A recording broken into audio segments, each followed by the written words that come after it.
સૌથી પહેલા વાત પદ્મ પુરસ્કાર 2026ની જાહેરાત થઈ તેની પદ્મ પુરસ્કાર 2026ની જાહેરાત થઈ છે, જેમાં 45 મહાનુભાવોને પદ્મ પુરસ્કાર એનાયત કરવામાં આવશે। સામાજિક ક્ષેત્રે શ્રેષ્ઠ કામગીરી કરનારને આ પુરસ્કાર એનાયત કરવામાં આવશે।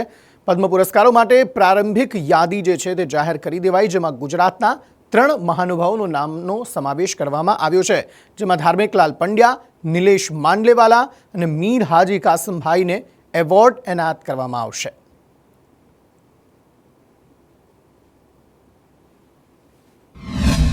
मेरे को जो पद्मश्री अवार्ड जो मिला है, अच्छा नरेंद्र भाई ने मेरे को जो राष्ट्र पद्मश्री अवार्ड दिया है, तो मैं बहुत राजी होता हूँ। आज मेरी जिंदगी की तमन्ना मेरी बहुत पूरी किया है। आज मेरी जिंदगी की सफलता मेरी पूरी कर रही है नरेंद्र भाई ने। वड़ा प्रधान ने मेरी जो कीमत किया है, अच्छा मेरे को बहुत बड़ा इनाम दे दिया है। सिंगल हैंडेडली रिवाइव्ड સન્માનિત કરવામાં આવ્યા છે ગુજરાતના 3 મહાનુભાવોને, જેમાં ધાર્મિકલાલ પંડ્યાનો સમાવેશ થાય છે। કલા ક્ષેત્રે તેમણે જે શ્રેષ્ઠ પ્રદર્શન કર્યું, કામ કર્યું, તેને લીધે નિલેશ માંડલેવાલા સામાજિક કાર્ય માટે તેમને આ પુરસ્કાર એનાયત કરવામાં આવ્યા। તો મીર હાજી કાસમભાઈ કલા ક્ષેત્રે શ્રેષ્ઠ પ્રદર્શનના કારણે તેમને આ પદ્મશ્રી એવોર્ડથી સન્માનિત કરવામાં આવ્યા છે।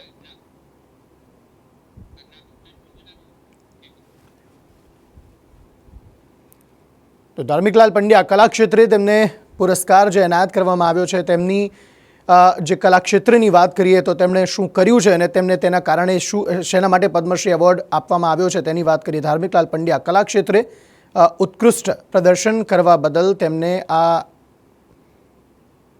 પદ્મશ્રી પુરસ્કાર જે છે તે એનાયત કરવામાં આવ્યો છે। પ્રખ્યાત આખ્યાનકાર અને માણભટ્ટ છે। એ કલામાં જે વિસરતી જતી એ કલા હતી, જેને તેમણે દેશભરમાં ખ્યાતિ અપાવી। પિતા ચુનીલાલ પંડ્યા પાસેથી તેમને આ કલા વિરાસતમાં મળી હતી, જે તેમણે આગળ ધપાવી। માત્ર 18 વર્ષની ઉંમરે લુપ્ત થતી જતી જે કલા હતી તે તેમણે અપનાવી હતી, તેનો પ્રચાર પ્રસાર કર્યો હતો। એ કલાનું પ્રદર્શન તેઓ કરતા હતા। દેશ વિદેશમાં 3000થી વધુ કાર્યક્રમો તેમણે આ કળા અંતર્ગત આપ્યા હતા। તો બીજી તરફ નિલેશ માંડલેવાલા, તેમની વાત કરીએ। સામાજિક કાર્ય માટે તેમને આ એવોર્ડ છે તેમનાથી સન્માનિત કરવામાં આવ્યા છે।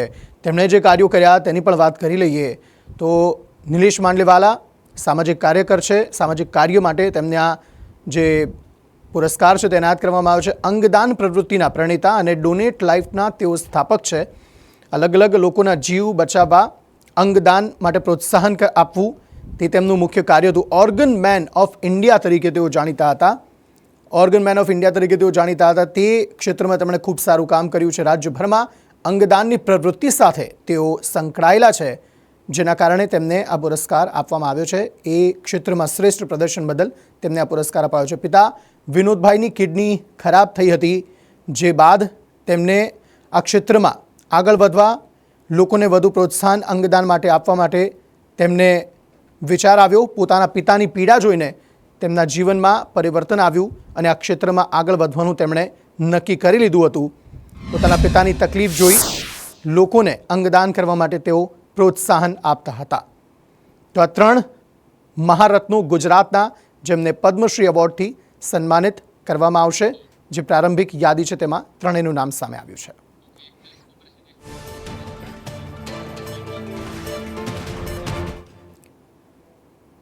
આ તરફ રાજ્યના 16 પોલીસ અધિકારી અને કર્મચારીને પણ સન્માનિત કરવામાં આવશે। 2 અધિકારીઓને વિશિષ્ટ સેવા માટે રાષ્ટ્રપતિ મેડલ એનાયત કરાશે। નિપુણા તોરવણે અને એસપી શૈલેષસિંહ રઘુવંશીને સન્માનિત કરવામાં આવશે। આ ઉપરાંત 14 અધિકારીઓને પ્રશંસનીય સેવા મેડલ પણ એનાયત કરવામાં આવશે। પ્રવીણસિંહ મલ, અશ્વિન ચૌહાણને પ્રશંસનીય સેવા મેડલ એનાયત કરવામાં આવશે।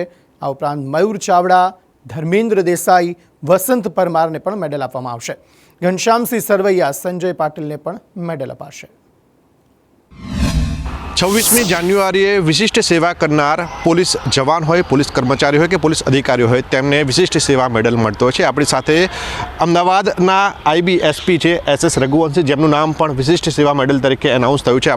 મને વિશેષ આનંદ એ થયો કે મારું આ વર્ષ રિટાયરમેન્ટનું વર્ષ છે અને આ રિટાયરમેન્ટના વર્ષમાં એક વિશિષ્ટ સેવા મેડલ મને મળ્યો એટલે મને ઘણો આનંદ થયો અને પરિવારમાં તમામ સભ્યો ખૂબ ખુશ થયા. એક તો મુખ્ય હું જ્યારે અમદાવાદ સિટી ક્રાઇમ બ્રાન્ચમાં PI તરીકે ફરજ બજાવતો હતો ત્યારે વિશાલ ગોસ્વામી જે ગેંગસ્ટર તરીકે ખૂબ જ કુખ્યાત હતો અને સોની બજારમાં તેની ખૂબ ધાક હતી અને તેણે સ્વસ્તિક 4 રસ્તા પાસે જે ફાયરિંગ કર્યું હતું એ કેસની તપાસમાં જ્યારે અમે એના પુરાવા અને બીજી વિગતો મેળવી તો એ એક તપાસનો મને ખૂબ એક આનંદ થયો. પછી દૂધસાગર ડેરીની એક તપાસ હતી જેમાં તમામ પ્રકારના જે દૂધસાગરના જે સરકારી જે કર્મચારીઓના નાણાં હતા તે નાણાંની જે ઊંચાપત થઈ હતી તે કેસની તપાસમાં મને ખૂબ આનંદ થયો. દેશ માટે જાગૃત રહીને આજુબાજુ બનતા બનાવો, દેશની વિરુદ્ધ કામ કરતા લોકો અને દેશ માટે કામ કરતા લોકોને સપોર્ટ કરીને પણ એ લોકો દેશ સેવા કરી શકે છે. કેમેરા પર્સન સાહર રબારી સાથે પ્રતિક જાદવ, સંદેશ ન્યૂઝ, અમદાવાદ. આ તરફ બગદાણામાં નવનીત બાલધિયાને માર મારવાના કેસ મામલે જયરાજ આહિરને મહુવા કોર્ટમાં આજે રજૂ કરાયો. SIT જયરાજ આહિરના રિમાન્ડની માંગ કરવાની છે. ચુસ્ત પોલીસ બંદોબસ્ત સાથે કોર્ટમાં આજે તેને રજૂ કરાયો હતો. લોકસાહિત્યકાર માયાભાઈ આહિરના દીકરા જયરાજ આહિરની ધરપકડ કરવામાં આવી છે. આજે કોર્ટમાં રજૂ કરવામાં આવ્યો. નવનીત બાલધિયાને માર મારવાના કેસમાં જયરાજ આહિરની ધરપકડ કરાઈ છે. ત્યારે SIT હવે જયરાજ આહિરના રિમાન્ડની માંગ કરશે. વધુ પૂછપરછ માટે ચુસ્ત પોલીસ બંદોબસ્ત સાથે તેને કોર્ટમાં રજૂ કરાયો હતો. જે પ્રારંભિક પુરાવા જે SITને હાથ લાગ્યા હતા તેમાં જયરાજનો હાથ હોવાનું SITના સભ્યોનું માનવું હતું, જેને કારણે કોર્ટમાં આજે રજૂ કરાયો. હવે રિમાન્ડની માંગ કરાશે. મયુર દવે આ અંગે વધુ માહિતી આપી રહ્યા છે. મયુર, જણાવશો શું વધુ વિગતો?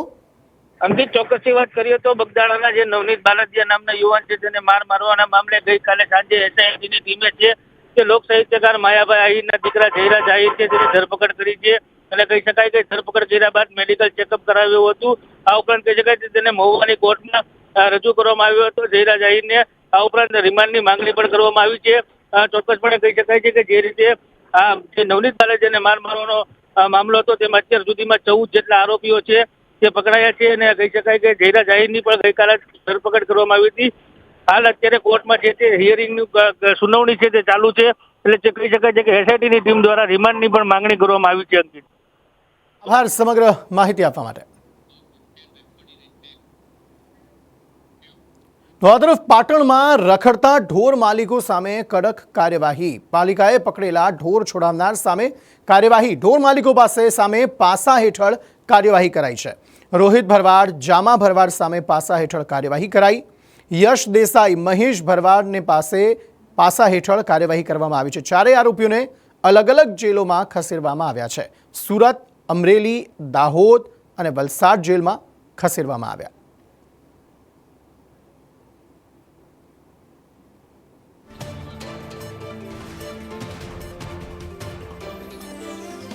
તો પાટણમાં રખડતા ઢોર માલિકો સામે કડક કાર્યવાહી કરવામાં આવી.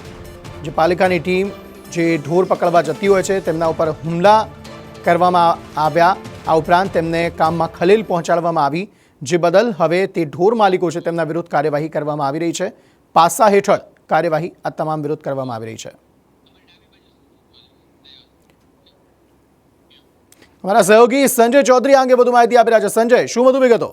જે થોડા સમય પહેલાં ડિસેમ્બર મહિનાની અંદર એક એવી ઘટના બની હતી કે જેને રખડતા ઢોરને લઈને એક તરફ કડક વલણ અપનાવવામાં આવી રહ્યું છે તો બીજી તરફ જ્યારે પાલિકાના કર્મચારીઓ કામગીરી કરવા માટે પાટણ નગરપાલિકાના કર્મચારીઓ ઉતર્યા ત્યારે કેટલાક રખડતા ઢોર હતા તેને પકડી અને ડબ્બામાં પૂરવાયો હતો. પરંતુ ત્યારબાદ જે ઢોર માલિકો હતા એ ટોળા સાથે ટૂમટી પડ્યા અને ધોકા જેવા હથિયારો લઈ અને તેમની સાથે હુમલો કર્યો હોય તેવા દ્રશ્યો પણ સામે આવ્યા હતા. અને એ ઢોર માલિકોએ જે નગરપાલિકાના કર્મચારીઓ હતા તેમની સાથે અણચાલતું વર્તન કરી અને જાનથી મારી નાખવા નાખવા સુધીની ધમકી પણ તેમને આપવામાં આવી હતી. ત્યારબાદ આ જે ઢોર માલિકો હતા અને રીતસરનું એક જાતનું પેલું થાય તે પ્રમાણેનું આખું વર્તન કરવામાં આવ્યું હતું અને ત્યાં એકદમ ઢોર છોડાવી અને લોકોના જોખમમાં મૂકે, લોકોના જીવ જોખમમાં મુકાય તેવી પરિસ્થિતિનું નિર્માણ થયું હતું. ત્યારબાદ આ ચારેય ઢોર માલિકોની ઓળખ કરવામાં આવી અને તેમની સામે પોલીસ ફરિયાદ પણ નોંધવામાં હતી.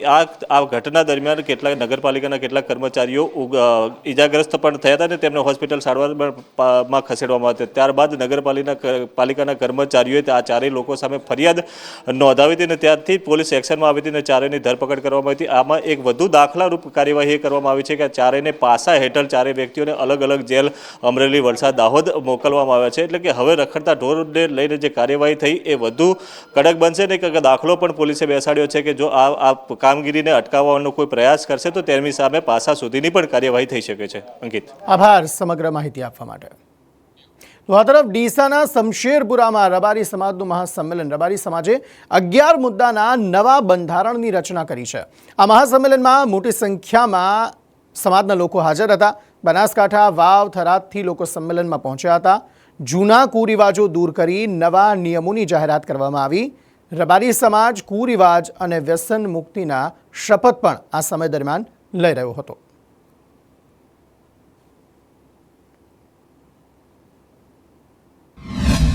ડીસાના શમશેરપુરા ખાતે રબારી સમાજનું મહાસંમેલન મળવા જઈ રહ્યું છે. સમાજના નવા બંધારણને લઈને આ મહાસંમેલન મળવા જઈ રહ્યું છે. અહીંયા બનાસકાંઠા, વાવ, થરાદ, પાટણ સહિત રાજસ્થાનથી પણ લોકો છે, રબારી સમાજના લોકો તે અત્યારે અહીંયા પહોંચી રહ્યા છે. સંમેલન છે સમાજનું સંગઠન, સમાજની એકતા અને સમાજના કુરિવાજો, જૂના રિવાજો અત્યારે દૂર કરી અને નવા રિવાજો પ્રમાણે ચાલવા માટે અત્યારે સમાજ થઈ રહ્યો છે. સમાજનો આજે ઉત્સાહ છે અને ઉત્સાહ પ્રમાણે અત્યારે આવી રહ્યા છે. નવો સમય પ્રમાણે, નવા યુગ પ્રમાણે જાણ બંધાય એવું એમની માગણી છે. આજે રબારી સમાજ માટે દિવાળી જેવો માહોલ દેખાય છે અને સમાજ એક નિયમ તરીકે આજે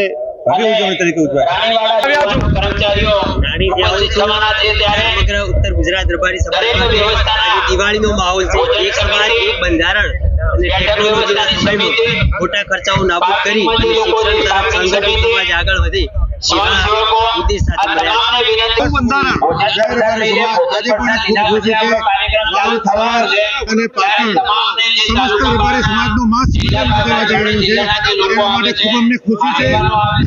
શિક્ષિત બને, સમાજ બહુ આગળ વધે એવો પણ અમને આગ્રહ છે. ધવલ જોશી, સંદેશ ન્યૂઝ, ડીસા, બનાસકાંઠા. તરફ વાત ગાંધીનગરની. ગાંધીનગરમાં અપહરણનો જે મામલો સામે આવ્યો હતો, જેમાં એક પિતાએ પોતાના જ 3 વર્ષના બાળકનું અપહરણ કર્યું હતું. આ સમગ્ર મામલામાં ગાંધીનગર સેક્ટર 7 પોલીસે આરોપી પિતાને ઝડપી પાડ્યો છે. પિતા બાળકને માતા પાસેથી ઝૂંટવીને ફરાર થયો હતો. બાળકની હત્યા કરવાનું ફોન પર કહી પિતા ફરાર થયો હતો. પોલીસે લોકેશનના આધારે ઇન્દ્રોડા સર્કલથી આ પિતાને ઝડપી પાડ્યો હતો અને બાળક પણ તેની પાસેથી લીધું હતું. પોલીસે લોકેશનના આધારે ઇન્દ્રોડા સર્કલથી તેને ઝડપી પાડ્યો.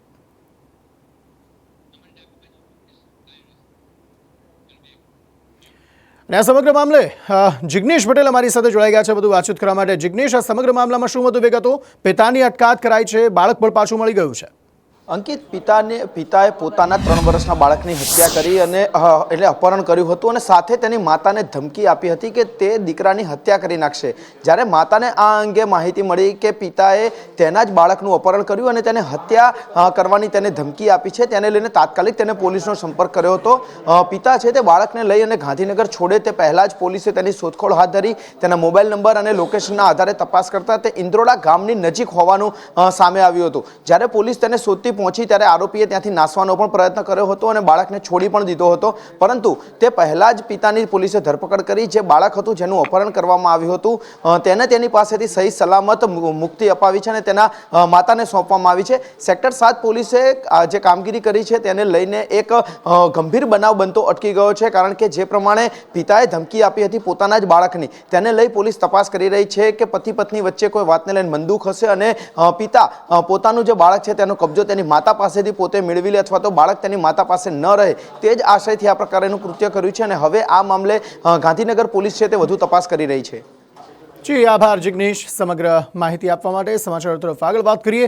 નર્મદા જયંતિ નિમિત્તે નર્મદા જિલ્લાના માંગરોળ ગામની અંદર શ્રદ્ધાળુઓએ મોટી સંખ્યામાં ભેગા થઈને નર્મદા મૈયાને 1500 ફૂટ લાંબી સાડી અર્પણ કરી. નર્મદા મૈયાની નમામિ દેવી નર્મદેના નારા સાથે મોટી સંખ્યામાં ગ્રામજનો અને શ્રદ્ધાળુઓ ભેગા થઈને નર્મદા મૈયાને સાડી અર્પણ કરવા માટે નર્મદા કિનારે પહોંચ્યા હતા. એકબીજાના હાથની મદદથી નર્મદા મૈયાને સાડી અર્પણ કરવામાં આવી.